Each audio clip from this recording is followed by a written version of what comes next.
Shalom saudara, sebagai insan Pentakosta, apakah kita sudah memiliki pemahaman yang benar tentang baptisan Roh Kudus? Dan mengapa kita perlu mengalami baptisan Roh Kudus?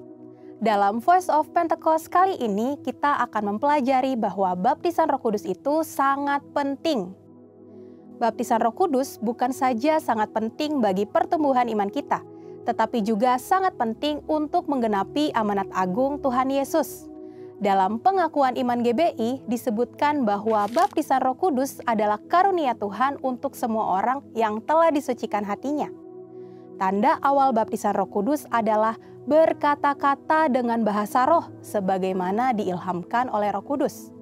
Baptisan Roh Kudus yang dimaksud adalah pengalaman dipenuhi oleh Roh Kudus setelah seseorang lahir baru atau menerima keselamatan seperti yang dialami oleh murid-murid Yesus.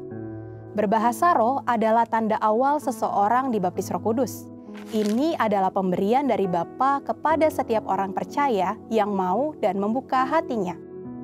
Sedikitnya ada dua manfaat kita mengalami baptisan Roh Kudus dan berbahasa roh. Pertama, kita akan hidup semakin intim dengan Bapa dan menjadi kuat di dalam Dia. Berbahasa roh dapat membuat kita lebih intim dalam persekutuan dengan Bapa. Dalam Roma 8 ayat 26, Paulus berkata bahwa roh itu membantu kita di dalam kelemahan kita berdoa. Ketika kita berdoa dengan akal budi, mungkin ada hal-hal yang tidak terucap atau keluhan-keluhan yang tidak tersampaikan. Nah, berbahasa roh mengeluarkan keluhan-keluhan terdalam kepada Bapa secara langsung. Bukankah ini sebuah persekutuan yang indah? Berbahasa roh juga penting dalam membangun kekuatan rohani kita. 1 Korintus 14 ayat 4 mengatakan, siapa yang berkata-kata dengan bahasa roh, ia membangun dirinya sendiri. Berbahasa roh itu seperti membangun kekuatan rohani dari dalam, membangun iman kita. Kalau iman kita kuat, rohani kita kokoh dari dalam, maka serangan dan tekanan apapun dari luar sanggup kita hadapi. Seperti Paulus yang mengalami banyak tekanan dan penderitaan dalam melayani Tuhan. Dia bisa kuat menghadapi itu semua karena hidupnya yang dipenuhi Roh Kudus, memberikan kekuatan dari dalam untuk terus melayani. Manfaat yang kedua, kita mendapatkan kuasa serta keberanian untuk menginjil dan menyelesaikan amanat agung. Dalam kitab Kisah Para Rasul ada pola yang berulang-ulang terlihat. Orang yang dipenuhi Roh Kudus diberi keberanian untuk menginjil. Kisah Para Rasul pasal 4 mencatat Petrus dalam kepenuhan Roh Kudus bersaksi dengan berani mengenai Yesus di sidang Mahkamah Agama. Sidang itu melihat keberanian Petrus dan Yohanes. Sesudah insiden di sidang itu, para murid berkumpul untuk berdoa dan dicatat mereka semua penuh dengan Roh Kudus, lalu mereka memberitakan firman Allah dengan berani. Wow! Para murid yang dipenuhi Roh Kudus bukan saja diberi kuasa untuk melakukan tanda dan mujizat, tetapi diberi keberanian untuk memberitakan firman Allah. Keberanian dari Roh Kuduslah yang kita perlukan untuk menyelesaikan amanat agung di era Pentakosta ketiga ini. Roh Kudus punya kuasa yang besar dalam hidup kita.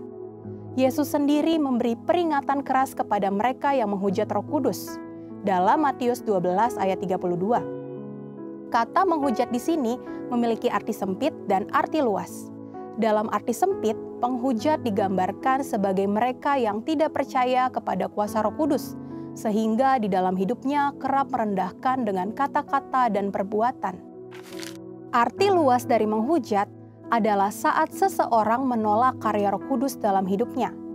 Dia mungkin melihat tanda dan mujizat dilakukan, pemberitaan Injil diberikan, tetapi hatinya terus-menerus menolak suara Roh Kudus. Sampai pada akhir hidupnya dia menolak keselamatan dan tidak dapat diampuni lagi. Jangan sampai kita mendukakan Roh Kudus apalagi menghujatnya. Mungkin ada saudara yang bertanya, bagaimana caranya agar saya bisa dibaptis Roh Kudus dengan tanda awal berbahasa roh? Caranya adalah dengan meminta kepada Bapa di surga dalam nama Yesus. Yesus berkata, jika kamu yang jahat tahu memberi pemberian yang baik kepada anak-anakmu, apalagi Bapamu yang di sorga, Ia akan memberikan Roh Kudus kepada mereka yang meminta kepadanya. Jadi, pertanyaannya bukanlah haruskah kita dibaptis Roh Kudus, tetapi maukah kita dibaptis Roh Kudus? Mari, biarlah hidup kita dipenuhi Roh Kudus. Roh Kudus membuat kita intim dengan Bapa dan memberi kita keberanian untuk menyelesaikan amanat agung di era Pentakosta ketiga. Saudara, untuk penjelasan lebih lengkapnya dari tim teologi kami, silakan untuk buka link yang ada di atas atau scan QR Code yang tersedia. Tuhan Yesus memberkati.